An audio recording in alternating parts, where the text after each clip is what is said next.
Okay, as we mentioned, appreciate Scott Miller coming by. He's our Senior Vice President of Competition over at the R&D Center. And certainly, Scott, we saw some exciting racing here this weekend in all three national series, the repave, and then the Sprint Cup Series, the lower downforce rules package. Take us through this weekend. Certainly there was a lot of effort put in by everybody concerned, NASCAR, the track, Goodyear. Your assessment of how you thought things unfolded and maybe just your assessment of the race here tonight. Well, I'm sure Brad covered a lot about how the cars drove and a lot about the race. One of the things that I think has probably been overlooked a little bit is we had some weather. And we ended up with probably one of the hardest tracks on the circuit to dry to one of the quickest tracks to dry. The two times that we had to put the equipment out there, the track dried really good, and the drainage that they put in underneath and all that stuff just worked fantastic. So that was something that I don't think has really been mentioned, but it's a huge plus for the new facility here. And the repaves, we've known as an industry that the repaves are very, very difficult historically. This was no different, but really the action in all three of the events this weekend, I thought for a repave, it turned out really well, and we had obviously tonight a lot of action, like Brad said, a little dicey getting down in there into turn 3 on the restarts especially, and I think the low downforce package, if that's what we're calling it now, helped at this race on the repave, and I think the corner speeds would have been extremely high, and with the higher downforce stepping out of the groove might have even had more consequences than we had tonight. So I think all in all, it was really a great weekend here at Kentucky Speedway. Very good. We'll take a few questions. Jim Utter, and then we'll go to Jeff Gluck. Jim Utter, then Jeff Gluck, and then to Lee and Jerry. Jim Utter, motorsport.com. Scott, Goodyear had decided to change the tire after the test that you had because of some blistering. Do you foresee, I know you guys have not been planning on doing any more races for tests the rest of this season, but do you foresee having some work to go maybe just from a Goodyear tire test perspective on matching this particular low downforce package for races next season? Well, there's not any tire testing planned for the low downforce package right now, but certainly before we introduce these rules or a tweak of these rules, if we do so for 2017, that we'll try to dot all the I's and cross all the T's, and that certainly is something that we would consider. Let's go to Jeff Gluck.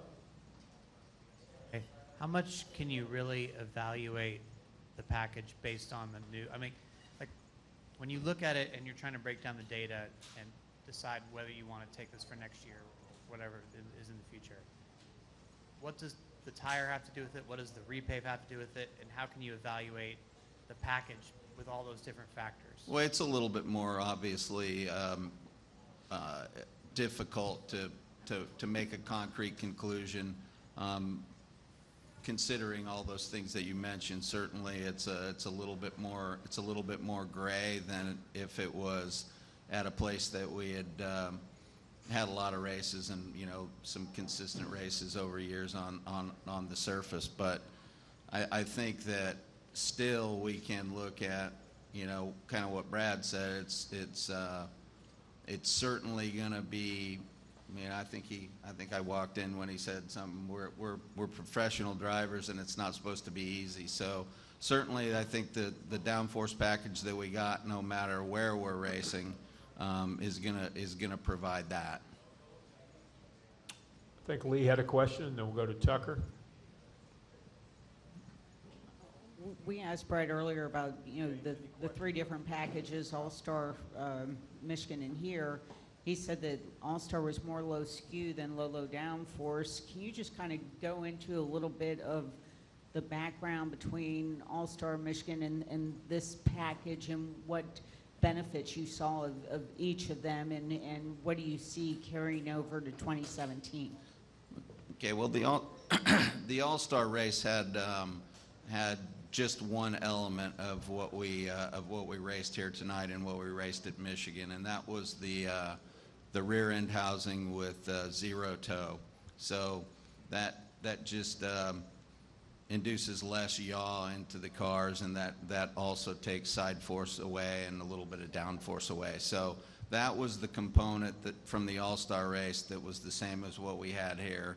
And also at the All-Star race was the introduction of, we all talked about it back then, but the fans that were being used to enhance the aerodynamic performance of the car. So at the All-Star race, the fans went away, and we ran the rear end housing and rear skew settings like we had tonight.